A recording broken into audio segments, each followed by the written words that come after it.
Hi, this is Alken, and welcome back to my channel. Well, earlier I I stumbled on a big news story from Spectrum News, New York One. Spectrum is the parent company of New York One, about the congestion pricing and a warning from the federal government. They order New York City to um, end the congestion pricing by March 21st. Let's get into the story here. It says U.S. Department of Transportation calls for the MTA to end congestion pricing by March 21st. All by Spectrum News staff. It doesn't say who wrote it. New York City, published at 4:55 Eastern Time. Just got it now.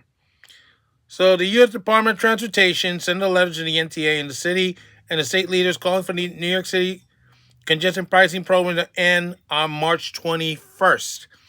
The deadline came in a letter Federal Highway Administration Executive Director Gloria Shepard sent to the head of the MTA, Bridges and Tunnels, and the commissioners of New York City and the New York State Department of Transportation.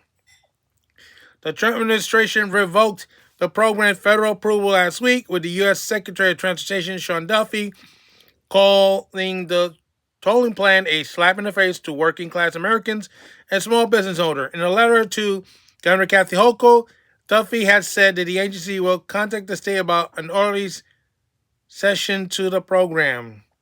The NTA filed a lawsuit against the agency in federal court in Manhattan the same day, arguing the move will violate a host of federal statutes and regulations. Both the NTA chair and CEO, what does he have? Two paychecks. Janet Lieberman and Governor Kathy Hochul have said the MTA will not stop collecting congestion pricing tolls unless the Trump administration secures a court order requiring the transit agency to shut the program down. The cameras will stay on. We are going to keep the cameras on, the governor said at a press conference this week. I don't care if you love congestion pricing or hate it. This is an attack on our sovereignty, identity, our independence from Washington. Hochul made her case for keeping the program intact in a private meeting with President Trump at the White House last Friday. I want to take my case to him directly and let him see the benefits of this program because our city is paralyzed with gridlock. And we have path forward to able to make the city move again, and it's working, she said in a subsequent interview on CBS Face the Nation. I want to have the opportunity to convey that, but I don't know that we are very persuaded on the front, but that's okay, she added. The people in my state need to know I'm willing to take the fight whatever I have to. And let me give you some also extra information they put out on what you need to know. It says the U.S. Department of Transportation sent a letter to the city and state leaders calling for New York City congestion pricing to end on March 21st. This is a separate letter from the one that was sent to Kathy Hochul earlier.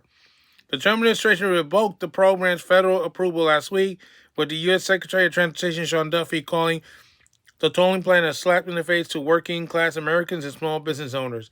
The MTA filed a lawsuit against the agency in federal court in Manhattan the same day, arguing the move violated a host of federal statutes and regulations. What I say is this: if they took the permission away, you're not supposed to have it. And if you want to keep operating it, you got until March 21st. And if I was the federal government, I would tell Con Edison, your electricity supplier, to cut the power off to the cameras. If you don't want to shut them off, Con Edison needs to shut them off. They need to take the power off. They shouldn't be operating an illegal venture. Simple as that. And what are they going to do? They can't go shop for an electricity supplier for New York City. It won't work. But that's what I said. If I'm the federal government, I said, well, if you don't shut them off, we'll get Con Edison to shut them off for you. Simple as that. End of story. Boom. Or we could get Scott Lebedo to put flowers on every camera and starting at the March 21st. Hey, Scotty, how you doing? Elder cameras are ugly, you know. They look like huge flower plots. So, you know, put the flower in there, you know.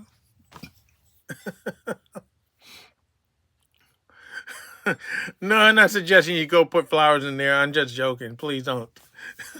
I'm not paying your fines or anything, so don't even think about it. But still, you know, the arrogance of the governor and the NTA joker is bad enough, and then you have the governor fighting this situation while she has a crisis upstate with 40 prisons that now had a ninth or 10th day of a wildcat strike, and she's thinking about the wrong things at the wrong time all the time. Everything's wrong, you know. If she didn't care about Peanut the squirrel and Fred the raccoon, she sure don't have how care about the correction officers, and she don't care about the people she's screwing over.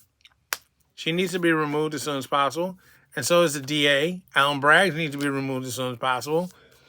Got jokers and jokers on top of jokers. I mean, you're getting more jokers than a deck of cards. I mean, if you have 52 car pickup with a deck of cards, you'll see all these politicians' faces on these cards. A lot of Democrats and a lot of rhinos to go with it. Am I right, Dan Crenshaw? So, yeah, I think this is going to be an interesting showdown. I think the power should be shut off. If they refuse to shut it off themselves, I think Con Edison should shut the power off on the 21st. That's my take on it, whether she likes it or not. This outcast saying so long for now, and don't forget to stop. I like the hat, but I don't like her.